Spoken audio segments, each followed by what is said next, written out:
Nampahafantarana tamin'ny fomba ofisialy io maraina io teto 67 hectara ny fijoroan'ilay fikambanana Voarabe izay natsangana Andriamatora Sambozafy Cyril raha ny fanazavan'izy ireo moa dia tokony hianana toetra hiaindro ary hiana tanteraka ny etaetam-bahoaka izay filoham-pirenena ho lany ao. Nanangana ny fikambanana Voarabe ry Andriamatora Sambozafy Cyril rehefa niala tao amin'ny fikambanana Mazavaloha. Natolotra tamin'ny fomba ofisialy io maraina io dia tsy mifoibenetsy 67 hectara ty fikambanana ity.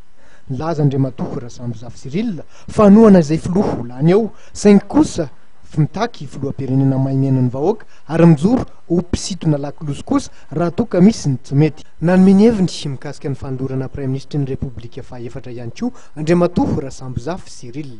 Koa eo amin'ny fananganan'ny premier ministre jereo aloha fa filoha ny fidiny tsirairay io, filoha ny vidiny rehetra ny filoha fa ny député mbola nandeha ara-paritra io.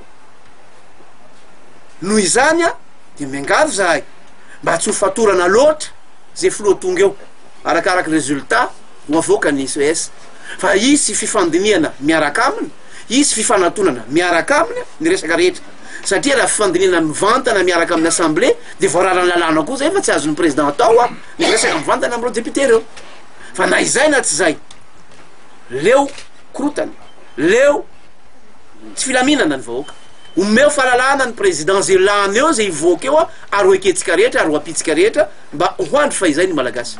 Nilaza-trany ireo mpikambana ao anivony fikambanana Voarabe fa tsy manaiky atao fitaovana politika intsony ary mijoro amin'ny heviny manokana no amafisin'izy ireo fa endriky ny firaisam-pirenena tokoa mantsy ny mpikambana ao aminy. Ahitana vara-pianarana, ray aman-dreny ary vahoaka tsotra ao anatin'ny fikambanana Voarabe.